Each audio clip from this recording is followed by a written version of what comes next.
아니잖아. 그래 이거야. 아가 두두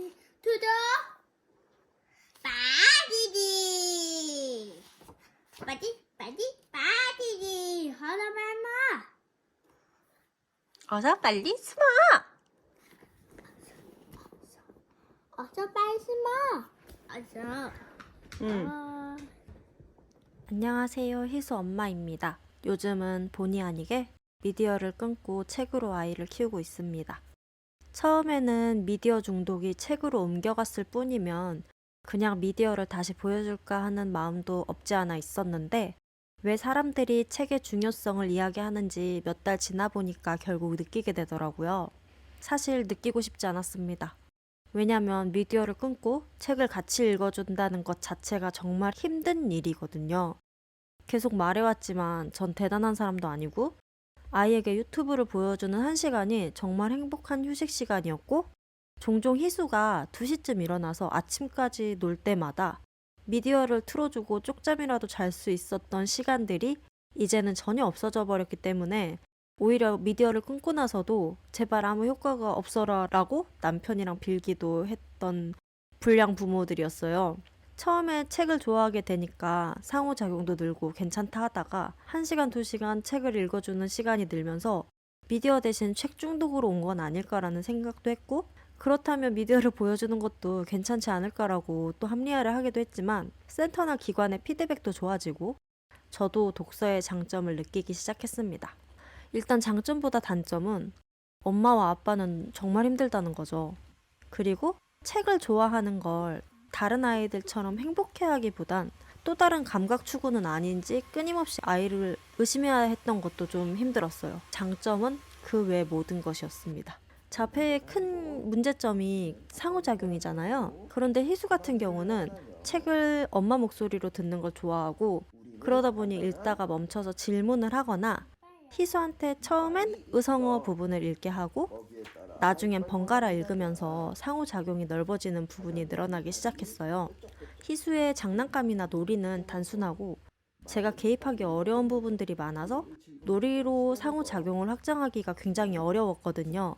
아이가 생각한 틀이 있는데 거기서 벗어나면 이게 놀이가 아니라 그냥 엄마가 끼어든 거라고 생각을 해서 불쾌해하기도 하고 멈춰버리고 안 해버리더라고요.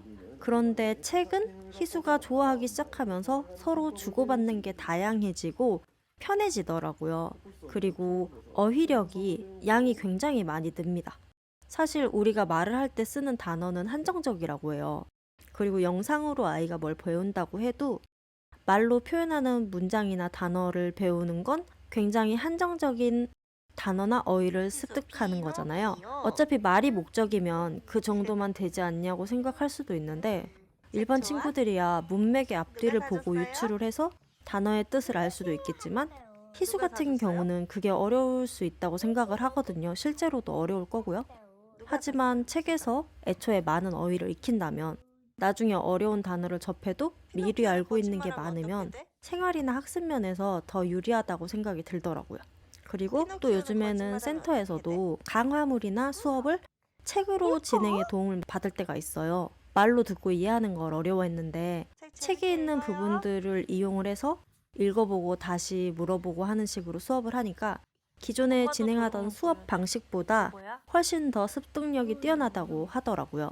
강화물로도 책을 쓰니까 수업 태도도 훨씬 좋아졌다고 하고요. 하지만 저는 집에서는 책으로 공부를 가르치진 않고 재미 이상으로 접근을 하진 않고 있는데요. 희수가 꾸준히 책에 흥미를 느끼길 원하기도 하고 아이가 좋아하는 취미를 공부와 연관을 시키면 왜 우리도 좋아하는 취미가 일이 되면 스트레스인 것과 똑같은 마음일 거라고 생각을 하기 때문입니다. 그래서 센터에서도 선생님이 학습으로 책을 읽어주는 거는 거부를 한다고 하더라고요. 그럼 저는 여러분들께 책 육아를 지금 추천을 하고 있는 걸까요? 아닙니다. 저는 책 육아는 아이가 선택을 하는 거라고 생각을 해요. 부모가 아무리 원해도요. 제가 희수보다 훨씬 책을 좋아했던 사람이고 여전히 독서가 취미거든요. 그리고 초등학교 때는 버스 타고 주말마다 도서관 가는 걸 가장 좋아했는데 동생을 데리고 항상 도서관을 갔어요. 저는 아침부터 오후 늦게까지 도서관에서 책을 읽고 싶었는데 동생을 데리고 주말마다 도서관을 다녀도 동생은 책에 흥미를 못 붙이더라고요. 그래서 그냥 희수가 책을 좋아하는 것도 제가 뭘 잘하고 대단해서 책에 관심을 둔 게 아니고 그저 희수가 책을 좋아하는 아이로 태어난 거고 제가 운이 좋았을 뿐이고 저 역시 그냥 제 취미가 책이었을 뿐이었다고 생각을 해요. 그래서 저도 여전히 책으로 어떻게 해야 아이를 가르치는지도 잘 모르겠고 그냥 희수가 읽어달라고 하면 읽어보고 희수한테도 읽어보라고 시키긴 하지만 여전히 책으로도 한글을 가르치지도 않고 있어요. 물론 책을 많이 읽으니까 통글자로도 곧잘 읽기도 하지만 제가 앉혀서 뭐 공부를 시키거나 하지는 않는다는 말이에요. 단지 책을 많이 읽으면 이런 게 좀 좋긴 한 것 같다라고 말씀을 드리는 거고 절대 육아에 스트레스 받지 않았으면 좋겠습니다. 아이가 책을 좋아하지 않는다면 다른 무언가 좋아하는 게 분명히 있을 거고 그걸 또 같이 하면 그것대로 장점이 확실히 있을 거잖아요. 미디어도 희수 역시 미디어로 인해 배운 게 많았고 단지 점점 미디어를 보여줘도 진정이 아니라 어딜 가도 고각성 상태가 유지가 되면서 미디어를 보여주면 오히려 통제가 안 되는 상태라서 끊기 시작한 거지. 저는 사실 밥을 먹을 때 식당에서 희수가 여전히 뭘 보여줬을 때 얌전하게 있는다면 아마 지금도 안 끊었을 거예요. 저보다 현명한 부모님들은 적당히 미디어도 잘 사용할 거라고 생각을 해요. 그럼 오히려 책보다 도움이 되는 부분도 있다고 생각을 하고요.